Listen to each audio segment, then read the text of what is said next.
Assalamualaikum warahmatullahi wabarakatuh. Selamat datang di channel Firman Bahan. Amnesti untuk koruptor. Mari kita mengkritik Menko Polhukam Yusril Iza Mahendra yang menyebutkan bahwa ribuan koruptor bisa mendapat amnesti presiden, tapi ada syaratnya. Tentu kita bertanya, apa maksudnya? Gitu. Dan apakah ini langkah yang bijak? Baru-baru ini, Menko Polhukam Yusril Iza Mahendra mengatakan bahwa amnesti presiden bisa diberikan kepada koruptor, baik yang sudah divonis maupun yang masih dalam proses hukum. Alasannya adalah untuk memberikan peluang bagi mereka mengembalikan uang hasil korupsi. Ini kan sama saja seperti negosiasi, kan gitu ya. Teman-teman, apakah ini terdengar seperti solusi atau justru masalah baru? Menurut saya ini adalah masalah baru. Menurut Yusril, kebijakan ini perlu dirancang dengan syarat-syarat tertentu agar tetap menjaga keadilan. Tapi apakah adil memberikan pengampunan untuk koruptor, sementara rakyat biasa gitu ya harus menanggung akibatnya? Ini tentu aneh, teman-teman. Ada beberapa poin yang ingin saya sampaikan sebagai kritik wacana di berita yang saya baca ya. Pertama, korupsi itu adalah kejahatan luar biasa. Korupsi bukan soal uang yang hilang. Ini soal kepercayaan yang dirusak, pembangunan yang terhambat, dan jutaan rakyat dirugikan.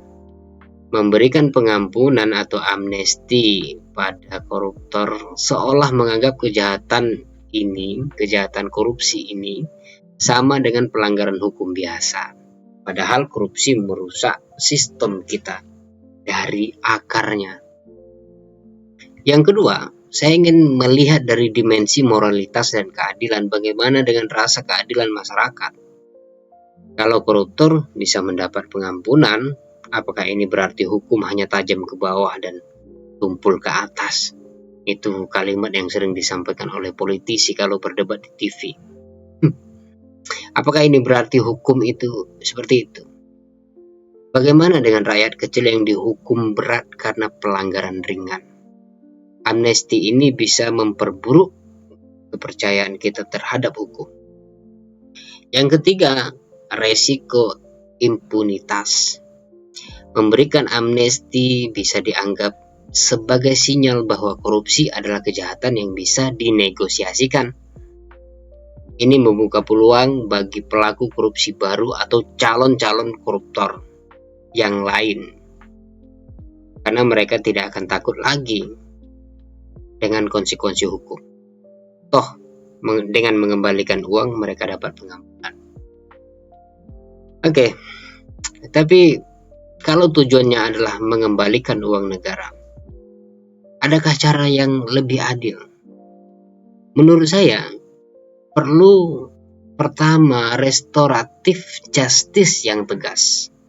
Alih-alih amnesti, koruptor harus tetap dihukum sesuai undang-undang, tetapi dengan kewajiban mengembalikan seluruh aset hasil korupsi. Ditambah denda yang memberatkan. Ya, banyak sekali denda-dendanya.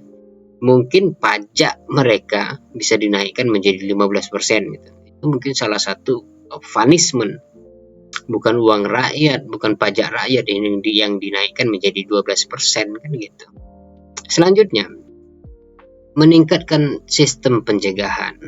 KPK itu betul-betul harus bebas, terlepas dari aturan-aturan yang memberatkan. Fokus pada reformasi birokrasi dan digitalisasi sistem pelayanan publik untuk meminimalkan celah-celah korupsi. Ketiga, penguatan sanksi sosial. Sanksi sosial bisa beragam ya. Kalau dulu di zaman Rasulullah, orang yang ini khusus di dalam Islam ya, bahwa orang gay atau lesbian itu diasingkan dari sosial karena dianggap penyakit dan itu dianggap bisa menular ya kalau kita lihat dari cara pencegahannya di zaman itu. Mungkin para koruptor juga bisa dibuat seperti itu gitu. Sanksi sosialnya itu disistemkan, disistemisasi oleh pemerintah. Dengan cara apa? Ya, selain hukuman pidana, koruptor bisa diberikan sanksi sosial seperti larangan jabatan publik seumur hidup, atau diasingkan aja di pulau tertentu, supaya mereka hidup di tempat orang yang tidak ada mengenalnya lagi, orang yang betul-betul buta dengan teknologi dan berita-berita terkini gitu. Mereka hidup di sana bisa membuat karir baru di sana.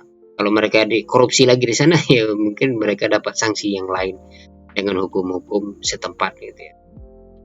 Oke, secara umum saya tahu ya bahwa pendapat soal ini bisa beragam.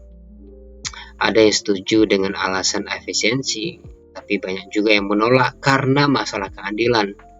Bagaimana dengan Anda yang menonton video ini? Apakah memberi amnesti pada koruptor ini langkah yang tepat atau justru berbahaya?